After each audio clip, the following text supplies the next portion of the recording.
जय हिंद दोस्तों, फिर से आपका स्वागत है आपके अपने YouTube channel GS by Gopal Samrat पर। जैसा कि आप लोग जान रहे हैं कि बैकबोन ऑफ पॉलिटी मतलब बेसिक जो वीडियो है पॉलिटी का वह सीरीज के माध्यम से हम अपने चैनल GS बाय गोपाल सम्राट पे अपलोड कर रहे हैं। 2 वीडियो मैंने अपलोड कर दिया है जो बिल्कुल ही बेसिक है। वैसे स्टूडेंट जो कहते रहते हैं कि सर मेरा GS खराब है या GS रटना पड़ता है, ऐसा कुछ नहीं है। उस वीडियो को पहले देखिए, आपको स्वतः GS पढ़ने में इंटरेस्ट जग जाएगा। ठीक है, आइए तीसरा वीडियो में हम आपके लिए लेकर आए हैं कंटेंट। सो देखिए, आज के वीडियो में हम पढ़ेंगे बफर स्टेट के बारे में, उसके बाद फोर्थ वर्ल्ड के बारे में, उसके बाद फोर्थ स्टेट के बारे में, फिर पढ़ेंगे कठोर संविधान, लचीला संविधान और लोकतंत्र का कर। यह 5 टॉपिक हम आज के वीडियो में चर्चा करेंगे आपसे। चलिए पहले देखते हैं कि बफर स्टेट होता क्या है। बफर स्टेट के बारे में आइए पहले जानते हैं कि बफर स्टेट क्या होता है। देखिए, 2 देश या 3 देश या 4 देश, 2 देश 3 देश या 4 देश आपस में युद्ध करने की स्थिति में है या युद्ध हो रहा है। 2 देश 3 देश 4 देश यूनाइट होकर युद्ध करने की स्थिति में है, मतलब तनाव हो गया है, बस युद्ध करना बाकी है या युद्ध कर रहा होता है। और कोई दूसरा देश इन देशों के मध्य आकर बीच बचाव करके युद्ध को रोकने का प्रयास करता है, उस स्टेट को हम कहते हैं बफर स्टेट। जैसे ताजा अभी उदाहरण है रूस और यूक्रेन का। रूस और यूक्रेन, रूस और यूक्रेन, यह 2 देश है, रूस और यूक्रेन। और आप लोग जान रहे हैं कि इन दोनों देशों के बीच क्या हो रहा है, युद्ध हो रहा है। अब कोई तीसरा देश, मान लीजिए अमेरिका हुआ, भारत हुआ, चीन हुआ या कोई दूसरा देश हुआ, उसमें आके बीच बचाव करता है और युद्ध को रोकने का प्रयास करता है, तो उस स्टेट को हम लोग कहेंगे बफर स्टेट। ठीक है, मान लीजिए रूस यूक्रेन लड़ रहा है, मतलब युद्ध हो रहा है, और भारत जाकर उसमें क्या कर दिया, बीच बचाव कर रहा है कि युद्ध आप नहीं कीजिए। अमेरिका जाकर बीच बचाव कर दिया कि आप युद्ध ना कीजिए, तो भारत और USA को हम क्या कहेंगे, बफर स्टेट कहेंगे। आपसे क्वेश्चन में आएगा कि बफर स्टेट किसे कहा जाता है, तो ऑप्शन उस तरीके से रहेगा, 2 देशों के बीच युद्ध हो रहा है या तीसरा देश उसमें जाकर हस्तक्षेप करके युद्ध को रोकता है, वह बफर स्टेट कहलाता है। ऑप्शन आप देख लीजिएगा, उसके अनुसार आप अपना टिक लगाइएगा। आगे देखिए फोर्थ वर्ल्ड, आगे का जो टॉपिक है फोर्थ वर्ल्ड है। ठीक है, अभी आपको यह सब चीज लग रहा होगा कि बेकार की चीजें हैं, लेकिन इसमें कोई ऐसा टॉपिक नहीं है जो बेकार की है। यह सारी जगह से क्वेश्चन पूछा जाता है। आप 0 लेवल से हम चूंकि आपको पढ़ा रहे हैं अपर लेवल तक, तो कहीं ना कहीं आपको फोर्थ वर्ल्ड लिखा हुआ मिल जाएगा, फोर्थ स्टेट लिखा हुआ मिल जाएगा। तो यह सभी बातें हम आपको वीडियो के माध्यम से इसलिए बता रहे हैं ताकि आगे चलकर आपको कोई परेशानी ना हो। फोर्थ वर्ल्ड, फोर्थ वर्ल्ड का जो कंसेप्ट है, मतलब इसका तात्पर्य पेट्रोल से है। फोर्थ वर्ल्ड का जो तात्पर्य है वह पेट्रोल से है। पेट्रोल से कैसे है, तो देखिए जितने भी तेल निर्यातक देश है, पेट्रोल निर्यातक देश है, जैसे ईरान हुआ, इराक हुआ, कुवैत हुआ, सऊदी अरब हुआ, यह सब क्या है, पेट्रोल निर्यातक देश। अब पेट्रोल निर्यातक देश जो है, मान लीजिए कि पेट्रोल क्या कर रहा है, निर्यात कर रहा है। जैसे मान लीजिए कि यह सब जो देश है, इराक हुआ, ईरान हुआ, सऊदी अरब हुआ, कुवैत हुआ, यह सब जो देश क्या करता है, पेट्रोल का निर्यात करता है। अब कहने का मतलब यह सब जो देश पेट्रोल का निर्यात कर रहा है और पेट्रोल के कीमत में अचानक वृद्धि कर दे, तो जो देश आयात कर रहा है उस देश के आर्थिक जो स्थिति होगी वह संकट में पड़ जाएगी। तो जो संकट में पड़ता है जो देश, इसके कारण उसको हम लोग फोर्थ वर्ल्ड कहते हैं, उसको हम लोग कहते हैं फोर्थ वर्ल्ड। तो फोर्थ वर्ल्ड में लगभग ज़्यादातर वैसे देश आते हैं जो विकासशील है, जैसे अपना भारत हुआ, पाकिस्तान हुआ, यह सब जो देश है विकासशील देश है। और पेट्रोल के कीमत बढ़ने से क्या होता है, यहाँ की आर्थिक स्थिति खराब होने लगती है। तो आपसे क्वेश्चन पूछा जाएगा कि फोर्थ वर्ल्ड के कारण किस देश की आर्थिक स्थिति क्या हो जाती है, खराब हो जाती है या संकट में पड़ जाती है, तो विकासशील देश। अब विकासशील देश कौन कौन सा होता है या उसका क्या कंडीशन है, उसके बारे में बताएंगे कि विकासशील देश होता क्या है। लेकिन फोर्थ वर्ल्ड का मतलब यह हुआ, फोर्थ वर्ल्ड का मतलब यह हुआ वैसे देश जिनका आर्थिक स्थिति पेट्रोल के आयात करने से उत्पन्न हो जाती है, वैसे देश को हम लोग कहते हैं फोर्थ वर्ल्ड। कहने का मतलब साफ साफ शब्दों में आप देख लीजिए, यहाँ मान लेते हैं कि भारत में कुवैत, ईरान या इराक से क्या आ रहा है, पेट्रोल आ रहा है, यह अपना देश है भारत। और भारत में क्या आ रहा है, कुवैत से या ईरान से या इराक से क्या आ रहा है, पेट्रोल आ रहा है। या पाकिस्तान में क्या आ रहा है, पेट्रोल आ रहा है। इन सब देशों के माध्यम से, इन सब देशों के माध्यम से मतलब जो भी पेट्रोल निर्यातक देश है, वह देश किसी विकासशील देश में अपना पेट्रोल क्या कर रहा है, निर्यात कर रहा है। निर्यात करते करते करते एक ऐसा समय आएगा कि वह पेट्रोल का दाम क्या कर देगा, बढ़ा देगा। तो उस देश में जहां उसका पेट्रोल जा रहा है, वहां की आर्थिक स्थिति क्या हो जाएगी, खराब होगी धीरे धीरे। तो कहने का मतलब वैसे देश को हम लोग कहेंगे फोर्थ वर्ल्ड। जैसे भारत हो गया, पाकिस्तान हुआ, यह सब फोर्थ वर्ल्ड की श्रेणी में आ जाते हैं। ठीक है, समझ में आ गया? अगर नहीं समझ में आया होगा एक बार कमेंट कर दीजिएगा वीडियो पर, हम पुनः इसको समझाने का प्रयास करेंगे। फोर्थ वर्ल्ड के बारे में आप लोग जान गए कि फोर्थ वर्ल्ड होता क्या है। आगे देखते हैं कौन सा टॉपिक है। आगे आपका टॉपिक है फोर्थ स्टेट। फोर्थ स्टेट के बारे में भी हम आपको बताए थे।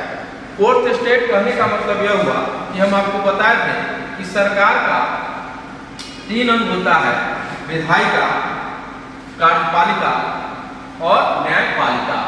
हम आपको बताए थे सरकार के चौथे स्तंभ के बारे में। यहाँ फोर्थ स्टेट उसी की बात कर रहा है। पूछता है डायरेक्ट कि फोर्थ स्टेट किसे कहा जाता है, आपका आंसर हो जाएगा मीडिया। आपका आंसर होना चाहिए मीडिया। मतलब फोर्थ स्टेट के बारे में मीडिया को क्या कहा गया है, लोकतंत्र का चौथा स्तंभ। देखिए फोर्थ स्टेट का मतलब होता है मीडिया। एडमंड बर्क जो है मीडिया को फोर्थ स्तंभ कहा, इसका सरकार। आपसे निवेदन है कि चैनल को सब्सक्राइब करते रहिएगा, शेयर करते रहिएगा, लाइक करते रहिएगा और कमेंट जरूर कीजिएगा ताकि आपको क्या समस्या है उसको हम निदान कर सकें। कमेंट के माध्यम से आपका जो भी क्वेश्चन हो कमेंट बॉक्स में कीजिए, हम आपको उसका रिप्लाई कर देंगे या अगले वीडियो में उसको हम समझाने का प्रयास करेंगे, बताने का प्रयास करेंगे। ठीक है, फोर्थ स्टेट आपको समझ में आ गया कि फोर्थ स्टेट हम किसे कहते हैं, मीडिया को कहते हैं। आगे देखिए, आगे कठोर संविधान और लचीला संविधान। किसी भी देश के संविधान को हम कठोर और लचीला कब कहते हैं, क्यों कहते हैं? जैसे भारत का संविधान है कठोर और लचीला दोनों, अमेरिका का संविधान विश्व का सबसे कठोर संविधान। तो कहने का क्या तात्पर्य, मतलब किस आधार पर किसी देश के संविधान को हम कठोर संविधान कहते हैं या लचीला संविधान कहते हैं? आइए कैसे होता है सो देखिए। जिस देश की संविधान संशोधन की प्रक्रिया बहुत जटिल होगी, जिस देश की संविधान संशोधन की प्रक्रिया अधिक जटिल होगी, जल्दी आप उसमें संशोधन नहीं कर सकते। जैसे अमेरिका का संविधान जो है उसमें आप संशोधन नहीं कर सकते हैं जल्दी। अभी तक मात्र 14 या 15 बार ही संशोधन हुआ है वहाँ के संविधान में।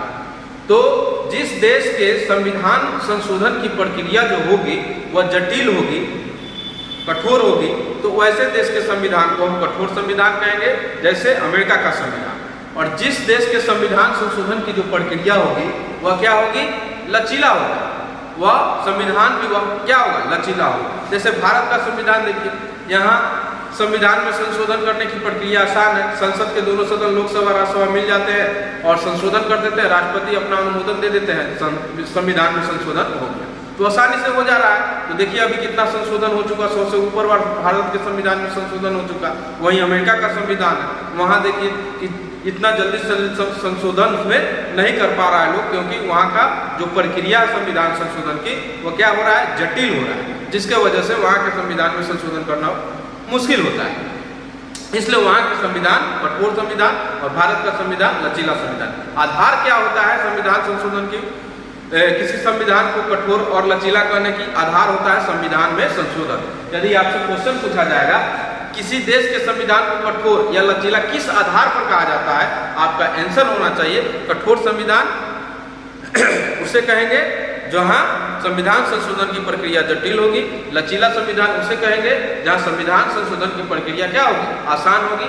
उसी के आधार पर मतलब संविधान में संशोधन के आधार पर किसी देश के संविधान को हम कठोर संविधान कहेंगे और किसी देश के संविधान को हम लचीला संविधान कहेंगे। ठीक है, आइए देखते हैं नेक्स्ट टॉपिक।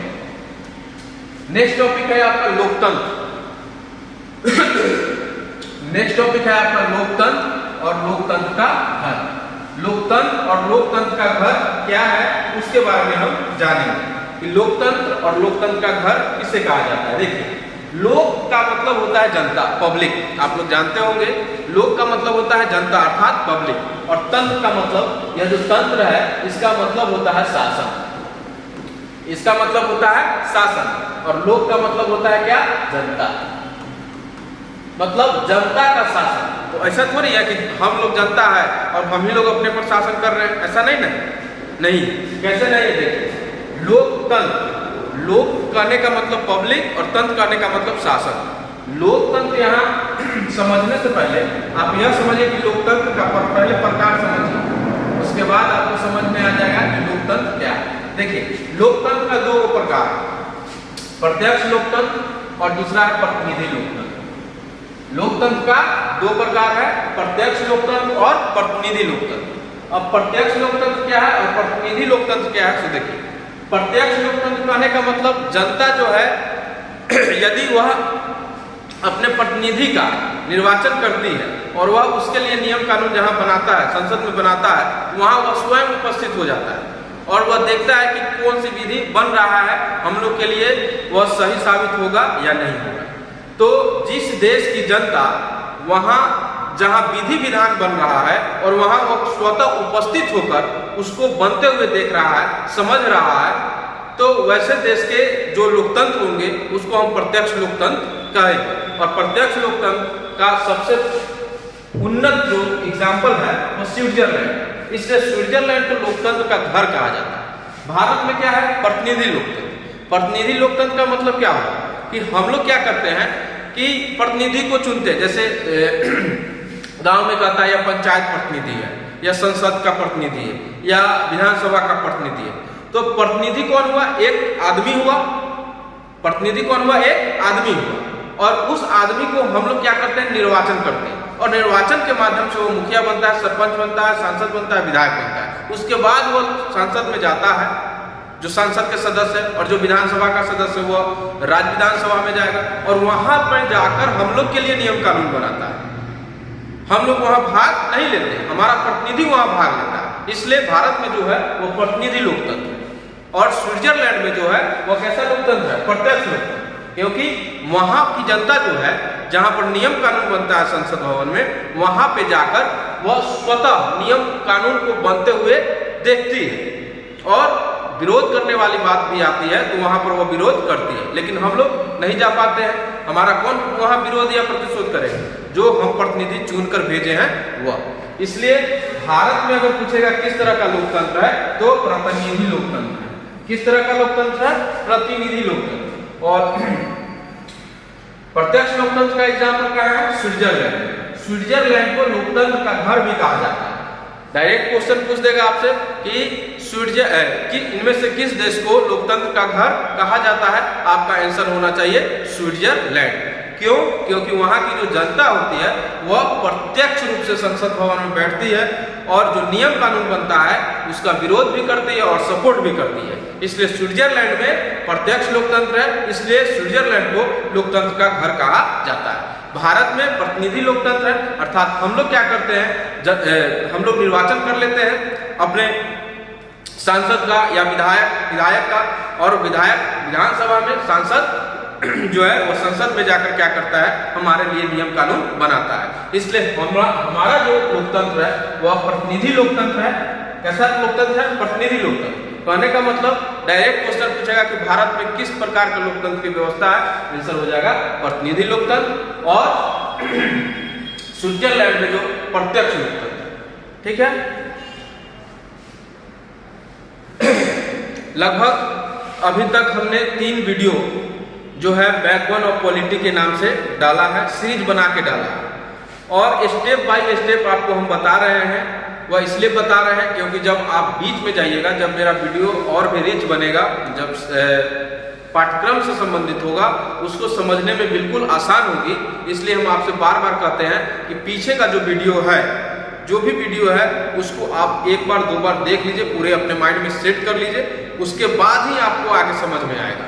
जो लोग अभी तक मेरे जो चैनल है जीएस भाई गोपाल सम्राट, उसको सब्सक्राइब नहीं किए तो उसको सब्सक्राइब कर दें और कमेंट जरूर करें कि आपको और भी क्या चाहिए। मतलब पढ़ाई लिखाई से संबंधित जो बातें होंगी, जो मेरा सब्जेक्ट है, उसके आधार पर आप कमेंट बॉक्स में क्वेश्चन पूछ सकते हैं। उसके लिए हम आपको नेक्स्ट वीडियो या कमेंट सेक्शन के ही माध्यम से आपको हम आंसर प्रोवाइड कर देंगे। ठीक है, आज के लिए इतना ही। जय हिंद, जय भारत।